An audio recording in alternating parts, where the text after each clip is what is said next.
दोस्तों ये वीडियो केवल उन बच्चों के लिए जो 11th एंट्रेंस एएमयू का देने जा रहे हैं, उनके लिए बहुत ट्रिक्स एंड तुक्के या फिर सटीक इन्फॉर्मेशन आपको मैं देने जा रहा हूँ। या जो बच्चे बहुत जल्दी तैयारी नहीं कर पाए हैं, बहुत ज़्यादा तैयारी नहीं कर पाए हैं, आप बहुत जल्दी में जो तैयारी करना चाह रहे हैं, या फिर ये कह सकते हैं कि सर हमें बहुत जल्दी कोर्स कवर करना है, या फिर कुछ आइडियाज़ या तुक्के या पढ़ने का ऐसा तरीका बताइए इसमें +2 एंट्रेंस में सिलेक्शन हो जाए। तो मैं अपनी स्ट्रैटेजी या मैं अपने एक्सपीरियंस से मैं आपको कुछ ऐसी टिप्स देने जा रहा हूँ जो कि आपके लिए बहुत फ़ायदेमंद होने वाली है। जो पुरानी वीडियो थी ट्रिक्स एंड तुक्के, वो सारे लेवल के एग्ज़ाम में फ़ायदेमंद थी, लेकिन आज की जो वीडियो है वो स्पेशली 11th एंट्रेंस जो एएमयू का लड़के देने जा रहे हैं या लड़कियां देने जा रहे हैं, उनके लिए फ़ायदेमंद साबित हो सकती है। तो मैं आपको सबसे पहले बताऊं, जब भी आप पेपर अटैम्प्ट करेंगे तो सबसे पहले ऐसा पोर्शन अटैम्प्ट करेंगे जो आपको ईजिली आंसर आप दे दें, जैसे बायोलॉजी है या इंडो इस्लामिक है या फिर केमिस्ट्री है या फिर बहुत अच्छा आपका जो सब्जेक्ट है इनमें से वो अटैम्प्ट करना है। मान लीजिए आप ये कह सकते हैं कि सर मैथमेटिक्स मेरा बहुत अच्छा है, मैं बहुत जल्दी सबसे पहले सवाल इसके कर लूँगा, लेकिन मैं फिर भी आपको मैथ्स को या फिज़िक्स को अप्लाई सबसे पहले करने के लिए मना करूँगा, क्योंकि ये आप जान लीजिए अगर मिस इन्फॉर्मेशन अगर आपके कैलकुलेशन में हो गया या कुछ ऐसी दिक्कतें आ गई जहाँ पर देखिए उस वक्त हो क्या है, एंट्रेंस में आपका ब्लड प्रेशर ऑलरेडी बढ़ा हुआ रहता है, आपका दिमाग बहुत तेज़ चल रहा होता है, जहाँ पर एक नंबर या एक कैलकुलेशन में भी आपका कुछ नंबर ऐसा गड़बड़ा गया तो आपका आंसर गड़बड़ हो सकता है। वो पहले ही ऑप्शन में वो गलत आंसर आपको पहले ही ऑप्शन में मिलने जा रहा है। तो आप ये समझिए 11th क्लास जो एंट्रेंस जो बच्चे देने जा रहे हैं वो बहुत ज़्यादा इंपॉर्टेंट 11th क्लास होती है। उसकी वजह भी आगे बताएंगे क्यों सबसे ज़्यादा बहुत अच्छा एंट्रेंस माना जाता है या सबसे ज़्यादा वेटेज इस एंट्रेंस का माना जाता है। बहुत ज़्यादा बच्चे इसमें अप्लाई भी करते हैं। तो सबसे पहले आप ये देखेंगे कि मैंने वो वाला पोर्शन अटैम्प्ट करना है जो मेरे लिए ईजिली आंसर दे सकता है, जैसे बायो है या फिर इंडो इस्लामिक है या फिर केमिस्ट्री है।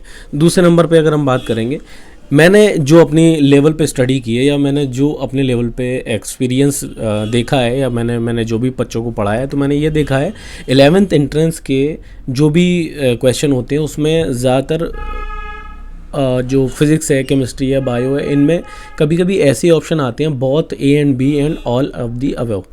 तो ज़्यादातर ये दोनों ऑप्शन सही देखने को मिले हैं, बहुत ए एंड बी या बहुत बी एंड सी या फिर ऑल ऑफ दी अबव। तो आप ये देख सकते हैं, पुराने 10 साल के पेपर उठाइए और फिर आप मुझसे सवाल कर सकते हैं सर क्या ये आपने गलत बताया या सही बताया। आप देखेंगे उसके बाद मेरी ज़रूर वीडियो को लाइक या शेयर या सब्सक्राइब मेरे चैनल को करेंगे, क्योंकि आपको फ़ायदा होने वाला है।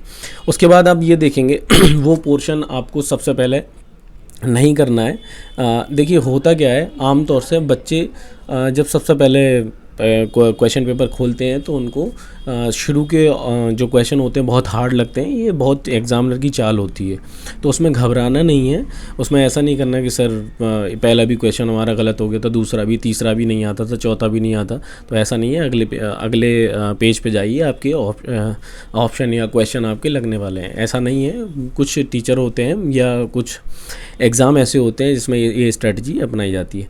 अच्छा, कुछ बच्चे कहते हैं सर हमारा पूरा इंडो इस्लामिक गायब है, हमने केमिस्ट्री नहीं पढ़ा पूरा या फिर फिज़िक्स नहीं पढ़ा, बाकी सब पढ़ा है। तो उनके लिए मैं आपको बताना चाहूँगा कि ऐसा क्वेश्चन पेपर जिसमें आपको फ़िज़िक्स ही नहीं आती, बाकी सब आता है, तो आप अगर एंट्रेंस में क्वालिफाई करना है तो आप एक काम करिए, सारे के सारे ऑप्शन आप तुक्के ऐसे नहीं लगाएंगे जैसे आपने मन से मर्ज़ी से ए लगा दिया, बी लगा दिया, या फिर इसमें ये हो सकता है या वो हो सकता है, ऐसा कुछ नहीं करना है।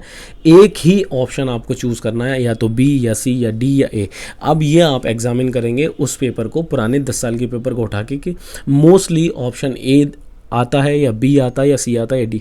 एक ऑप्शन चूज़ करेंगे उस पोर्शन का बी, तो बी ही एंड तक मारेंगे। यानी मान लीजिए फिज़िक्स के आपको पोर्शन आता नहीं है, आपने तैयारी नहीं की, तो उसमें आपको करना क्या है, फिज़िक्स के पोर्शन का ऑप्शन बी उठाना है और OMR की में सबसे पहले बी शुरुआत से लेकर एंड तक बी ही भरना है। सिर्फ 20 क्वेश्चन, वो वाले क्वेश्चन जो फिज़िक्स के आपको आते नहीं हैं, एक ऑप्शन चूज़ करना है। हाँ, वो ऑप्शन ज़रूर आपको नहीं चूज़ करना है, या वो ऑप्शन आपको देखना है जिसमें आपको मान लीजिए फ़िज़िक्स का सर एक क्वेश्चन तो ऐसा था जो मुझसे आता था, लेकिन फिर भी आपने बताया था ट्रिक है कि बी ही चूज़ करना या सी ही चूज़ करना। नहीं, ऐसा नहीं करना। अगर आपको ऑप्शन आता है, इन क्वेश्चन आता है, तो फिर आपको दूसरा ऑप्शन भी चूज़ करना होगा।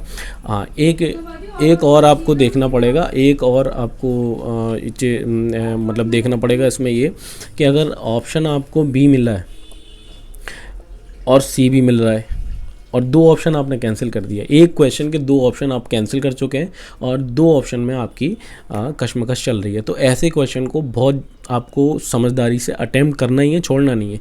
क्योंकि कुछ टीचर ये बच्चों के जहन में बिठा देते हैं बेटा नेगेटिव मार्किंग है, नेगेटिव मार्किंग है, नेगेटिव मार्किंग है, तो बहुत डर जाते हैं। देखिए आमतौर से होता क्या है कि आप 2 ऑप्शन जब कैंसिल कर देते हैं 50% आप क्वेश्चन सॉल्व कर चुके हैं। अब आप 50% आपके हाथ में, तो आप क्यों ना चाहिए कि आपको वो क्वेश्चन करना चाहिए, मतलब मेरा ऐसा मानना है। दूसरा आप जो तीसरा जो लेवल है मतलब हमारी स्ट्रेटजी का, वो ये है कि आप ज़्यादा क्वेश्चन खामखा अटेम्प्ट नहीं करेंगे। हाँ, कभी कभी होता क्या है, टफ़ पेपर है तो वो सबके लिए टफ़ है, ऐसा नहीं है सिर्फ हमारे लिए टफ़ है, सबके लिए टफ़ है। तो क्वेश्चन बहुत दरमियानी करने हैं आपको, जो आते हैं वही करने हैं, या फिर तुक्के लगाने हैं तो आपको फिर पूरे पोर्शन में एक ही ऑप्शन लगाना, ये आप ख्याल रखेंगे। और सबसे इम्पॉर्टेंट बात ये, घर से खाकर नहीं जाएंगे। अगर खाकर जाते हैं, कभी कभी बच्चों को बदहज़मी या बहुत पेट ख़राब हो जाता है, उसकी वजह से दिमाग चलना उनका बंद हो जाता है, या फिर वो डिप्रेशन में उसी वक्त चले जाते हैं, हमारा सिलेक्शन नहीं होगा क्योंकि तबीयत हमारी ख़राब है। तो ऐसा करेंगे। और एक दिन पहले आपको पढ़ना नहीं है। एक दिन पहले क्यों नहीं पढ़ना है? देखिए पढ़ना है, आपको रिवीजन कर लिया थोड़ा ठीक है, लेकिन एक दिन पहले आपको न्यू पोर्शन कुछ भी नहीं पढ़ना है।